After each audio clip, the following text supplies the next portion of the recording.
Budapest markets itself as the cheapest capital in the Golden Triangle of Central Europe. Cheaper than Vienna, cheaper than Prague, a fraction of what London or Paris cost. That claim is mostly true. But cheap for whom?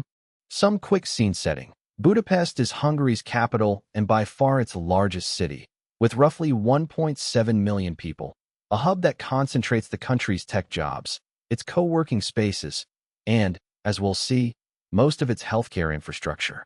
It has spent the last few years building a reputation as a low-friction landing spot for remote workers. Good internet, cheap transit, thermal baths for the weekends, and a formal visa built specifically for people who don't work for a Hungarian company. This episode pulls apart 5 layers of that question using 2026 data: what it costs to rent, what it costs to buy, what it costs to move around the city, what it costs to get sick, and what it costs to get permission to stay. Each layer tells a slightly different story about who Budapest is actually affordable for. Let's start with rent, because that's the number most people search for first. As of early 2026, a one-bedroom apartment in central Budapest rents for somewhere between 180,000 and 380,000 forint a month, roughly 460 to 970 euros, depending on the district and the building's condition. The citywide average lands around 260,000 forint, or about 660 to 700 euros. Step outside the center, and the range drops to roughly 393 to 614 euros for the same type of unit. Outer districts like Zuglo or Óbuda tend to sit at the affordable end. The inner pest districts, especially District V, sit at the top. There's a cost that doesn't show up in most listings: the building maintenance fee, known locally as Kozos Koltseg. Most flats charge an extra 50 to 150 euros a month on top of rent for shared building costs, a detail that's easy to miss when comparing a listed rent price against a budget. Utilities for a standard 85 square meter apartment, electricity, heating, water, garbage, run about 126 to 160 euros a month. That's genuinely low by European standards. Hungary has some of the cheapest electricity and gas prices in the EU, roughly a third of what households in Rome or Berlin pay per kilowatt hour. Internet adds another 20 euros or so. Before moving to real estate, it's worth pricing daily life, because rent is only part of the picture. Groceries for one person run about 238 euros a month. A basic dinner for two at a mid-range restaurant costs around 57 euros. Noticeably below the roughly 75 euro European average. An inexpensive sit-down meal alone runs about 8 euros. A 3-course dinner for two at a nicer place is closer to 44 euros. A handful of anchor prices tell the same story from a different angle. A Big Mac costs about 3.85 euros. A Starbucks latte runs about 2.50 euros. A 5-kilometer ride-hail trip costs around 3.50 euros. On a composite affordability index, Budapest scores 44 out of 100, a mid-priced European city, more expensive than roughly half the cities tracked worldwide, but still well below the Western European capitals it's most often compared to. Set against its regional peers, Budapest's overall cost of living runs roughly 50% below London, 44% below Paris, 36% below Berlin, and 29% below Vienna, its closest and most cited neighbor for comparison. That Vienna gap matters most in practice, since the two capitals are barely a 3-hour train ride apart, and Budapest gets brought up constantly as the cheaper alternative sitting just across the border. For remote workers weighing how to land, there are options below a full lease. A month of co-living, a private room with shared common space and utilities bundled in, averages around 540 euros. A month-long Airbnb booking runs closer to 1,080 euros, about 29% more than a comparable long-term central lease. Co-working memberships average around 133 euros a month, on top of whichever housing option someone chooses. All in, a single person renting centrally and living moderately, not lavishly, not on a shoestring, spends somewhere between 1,100 and 1,500 euros a month, rent included. That range is the number most cost-of-living guides land on for 2026. Zooming out to full monthly budgets, the range depends heavily on lifestyle. A backpacker-style budget, hostels, and local eating lands around 1,290 euros. A digital nomad using co-living and co-working spaces spends closer to €1,400. An expat professional renting centrally and living comfortably typically needs €1,900 to €2,900, depending on how much of that goes toward a nicer apartment versus dining out and travel. None of these figures assume the visa income floor. They're simply what different lifestyles cost once someone is already in the city. The rental market itself is still moving, even if more slowly than a year ago. Budapest rents rose about 4% year-over-year in the first half of 2026, a real slowdown from the 6 to 9% growth seen through mid-2025, but still growth, not a plateau. For anyone locking in a lease this year, that pace matters more than the snapshot average, since a renewal a year from now is unlikely to come in at the same number. Now the second layer, buying instead of renting. This is where Budapest's story gets more complicated. The average residential property in Budapest in 2026 costs somewhere between 80 and 90 million forint, around 205,000 to 250,000 euros. That's the average. The median, which better reflects what a typical buyer actually pays, runs lower, closer to 75 to 85 million forint. Broken down per square meter, the citywide average is about 1.35 to 1.42 million forint, roughly 3,780 to 3,980 euros per square meter. But that average hides a very wide spread. In District 8, on the edge of the center, an apartment that still needs renovation lists for roughly 2,700 to 3,400 euros per square meter. A renovated unit in the same district goes for 3,400 to 4,200 euros. Cross into District V, the historic core, Lipatvaros, and a renovated apartment runs 5,450 to 7,750 euros per square meter. Nearly double the price, for a location a 15-minute walk away. Here's where the two numbers we've already collected start to talk to each other. Take the midpoint of that District V range, around 6,600 euros per square meter. Take the average net monthly salary for someone working in Budapest, which recent regional data puts at roughly 1,650 to 1,800 euros. Divide one by the other. Nearly 4 months of an average Budapest salary. That's what it takes to buy a single square meter of floor space in the city's historic center. Not an apartment, 1 square meter of one. Keep that number in mind. We'll come back to it. This isn't a static market, either. Budapest property prices rose roughly 18 to 20% in 2025, among the fastest capital city gains in Central Europe, driven partly by the government's Otthon Start home purchase support program interacting with a housing supply that hasn't kept pace. Growth has since become more selective. Smaller, mortgage-friendly apartments in transit-connected districts are still climbing 10 to 18% a year, while larger luxury homes are cooling. Who's actually buying at these prices matters as much as the prices themselves. New-build apartments cost about 25% more per square meter than existing stock, largely because of modern energy standards and a reduced VAT regime on qualifying new developments.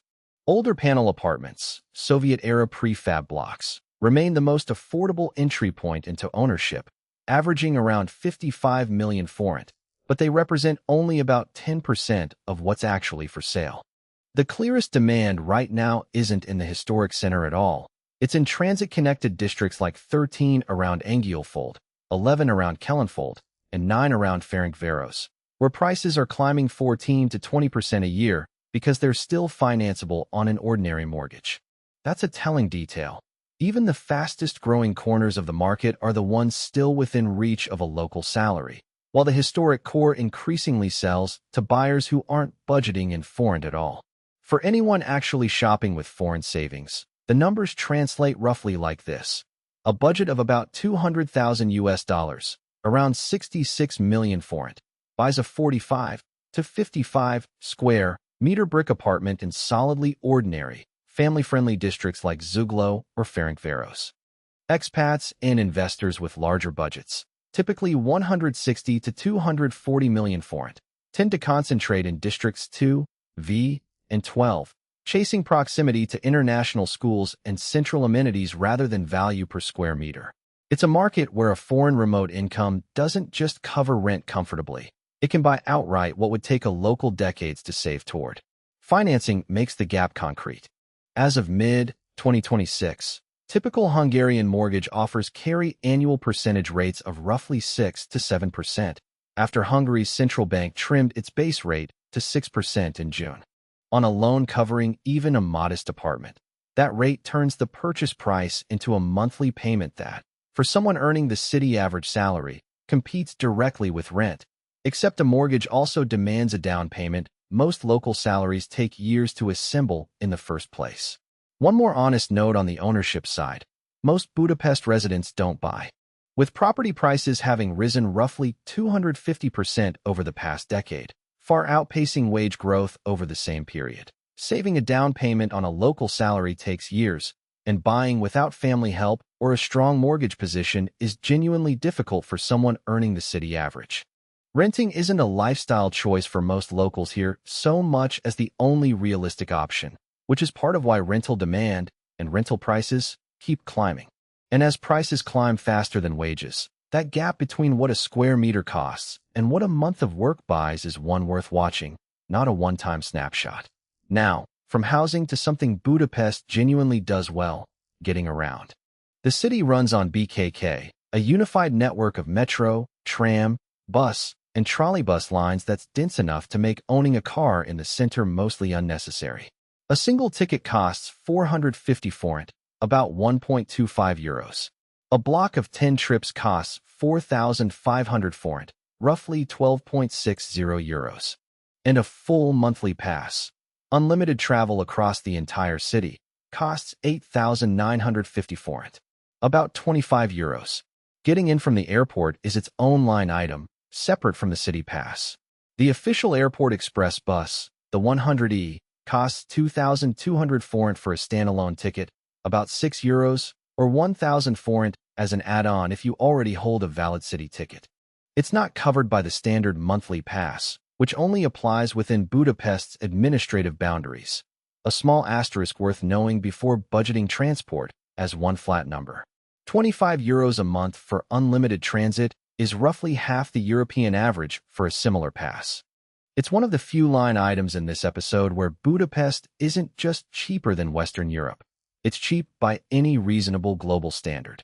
Healthcare is where the story splits again, and this time the split runs along a very specific line. Are you paying into the Hungarian system, or are you not? Hungary's public healthcare runs on the TAJ card, a social security number that grants access to free or heavily subsidized care, GP visits, hospital treatment, subsidized prescriptions. If you're formally employed in Hungary, your contributions are deducted automatically from your paycheck, and the TAJ card comes with the job.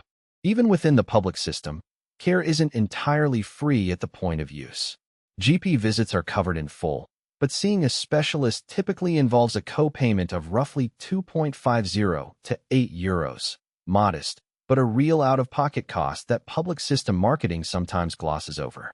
But if you're not formally employed here, self-employed, freelancing for clients abroad, or living on a digital nomad permit, that automatic access disappears. You can voluntarily buy into the public system, but it requires a registered address held for at least a year, and the contribution scales with your household situation rather than being a flat, predictable fee. That's why most digital nomads and remote workers in Budapest carry private health insurance instead. Basic plans start around 20 to 40 euros a month. More comprehensive expat-oriented coverage with English-speaking doctors and no GP referral required runs 40 to 80 euros. Private care buys speed as much as anything else. Public specialist waiting times in major cities can stretch from a few days to several weeks.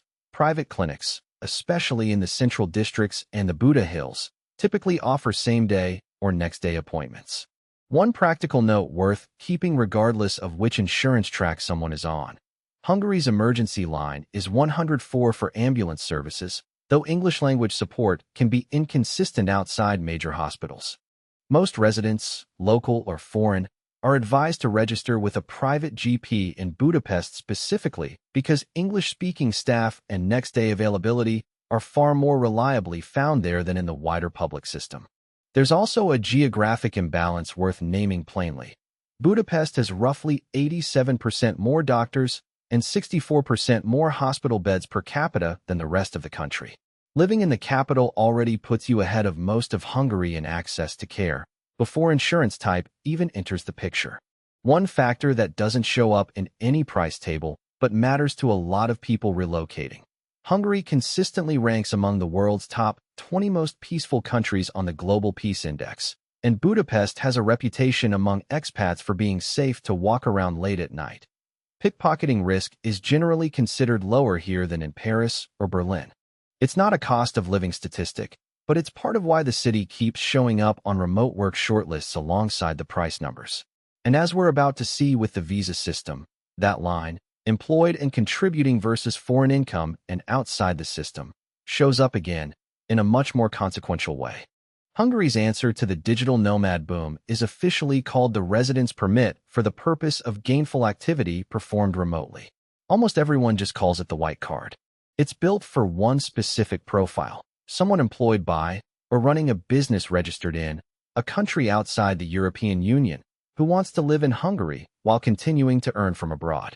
Working for a Hungarian company, even remotely, disqualifies you. The requirements climb in a specific order. First, proof of remote income from outside Hungary, documented through an employment contract or business ownership papers. Second, a minimum net income of €3,000 a month, a threshold that was raised from €2,000 back in 2024 and has stayed at 3,000 since. Third, savings of at least €10,000, shown through 6 months of bank statements. Fourth, proof of accommodation in Hungary, either a lease or a purchase agreement, secured before the application is even filed. Worth noting for context, Hungary's €3,000 threshold is actually on the lower end of Europe's digital nomad landscape. Portugal and Malta, for comparison, generally ask for more. That positions the white card as one of the more accessible remote work visas on the continent, even though it still sits well above what the city's own workforce earns. The white card is also not the only door into Hungary. It exists specifically for people earning from outside the country. Someone hired directly by a Hungarian employer goes through an entirely different, standard work permit process instead, and EU, EEA, and Swiss citizens need neither route, since freedom of movement lets them live and work in Hungary without a residence permit at all. The white card's real audience is narrow, non-EU citizens who want to live in Budapest without ever plugging into the Hungarian labor market. €3,000 a month, net. Compare that to the average net salary in Budapest, sitting around €1,650 to €1,800. The visa threshold for a foreign remote worker is set at nearly double what the city's own average employee actually takes home. If approved, the white card is valid for 1 year and can be renewed once, for a maximum stay of 2 years. After that, there's no extension and no path from the white card itself toward permanent residency or citizenship. A holder has to leave or switch to an entirely different residence category. It's also worth being honest about what happens at the 2-year mark, since the white card is explicitly temporary. There's no renewal beyond the 2nd year and no built-in bridge to permanent residency. Someone who wants to stay longer has to qualify for a completely different residence category, such as employment through a Hungarian company, further study, or family ties, none of which the white card counts toward. For anyone planning a multi-year stay rather than a 2-year stint, that's a detail to plan around from day 1, not discover at month 22. Taxes split along the same line the healthcare system already drew. Spend fewer than 183 days a year in Hungary, and white card holders owe no Hungarian income tax on their foreign earnings. They only need to declare it. Cross the 183-day threshold, become a tax resident, and Hungary's flat 15% personal income tax applies. One of the lower rates in the EU, but no longer the zero, it was below the line. One honest caveat worth flagging: the application itself isn't fast. Processing routinely takes 3 months or more, and applicants first receive a short-term D-type visa just to travel to Hungary and collect the white card in person. The permit and the travel document arrive in 2 separate steps, not one. Now let's put all 5 layers side by side, because on their own, each one tells a partial story. It helps to line up every income threshold in this episode on a single ladder, because the gaps between the rungs say more than any single number. At the bottom, Hungary's statutory minimum wage, €322,800 forint gross a month, about €900. roughly €600 net after taxes and contributions. One rung up. The guaranteed minimum for jobs requiring a vocational or secondary qualification, €373,200 gross, around €1,045. Another rung up. The national average net salary across all of Hungary, close to €1,500.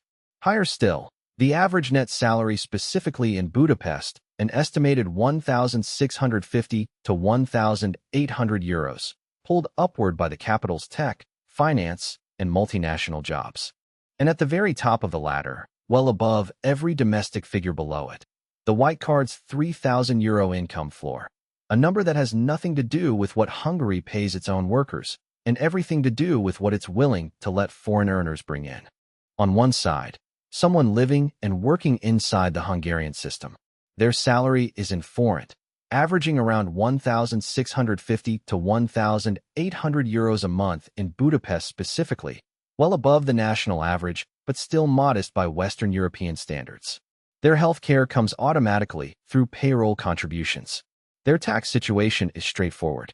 And a one-bedroom apartment near the center, at €660 to €970, already claims 40 to 55% of what they earn. Put a face on the local side of that ladder. Picture a mid-career administrative employee working a standard full-time job in Budapest, taking home the city's average net salary, call it €1,730 a month, the midpoint of that €1,650 to €1,800 range. Rent on a modest one-bedroom outside the center, say €550, plus a €100 building fee, already claims about 38% of that income. Add groceries at €238 and a transit pass at €25, and roughly half the paycheck is gone before rent negotiations, utilities, or anything resembling savings enter the conversation. This is someone who, by every regional comparison, is doing reasonably well by Hungarian standards, and still has a tight month. On the other side, someone arriving on a white card, earning at least €3,000 a month from a job or business that has nothing to do with Hungary. The same €660 to €970 apartment now consumes 22 to 32% of their income, comfortably inside any reasonable affordability guideline. Healthcare is a private plan they chose and priced themselves, not a payroll deduction. Their tax bill can legally be zero, provided they count their days. Now picture the other side of the same ladder. A non-EU remote contractor who just cleared the White Card's income bar, earning exactly the €3,000 minimum from a client based abroad. The same €550 apartment now takes up about 18% of their income. Private health insurance at €60 a month, groceries, transit, even a generous lifestyle budget still leaves several €100 a month unaccounted for. If they keep their annual stay under 183 days, none of that income is taxed by Hungary at all. Same apartment listing, same city, a completely different monthly math. Run the same two profiles forward a year and the gap compounds. The local administrative worker, after rent, food, and transit, might realistically set aside €150 to €250 a month if nothing goes wrong. A car repair, a dental bill, a rent increase can erase that easily.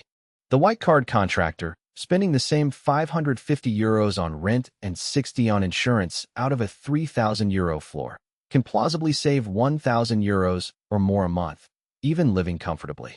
Over 12 months, that's the difference between a modest emergency cushion and a genuine down payment.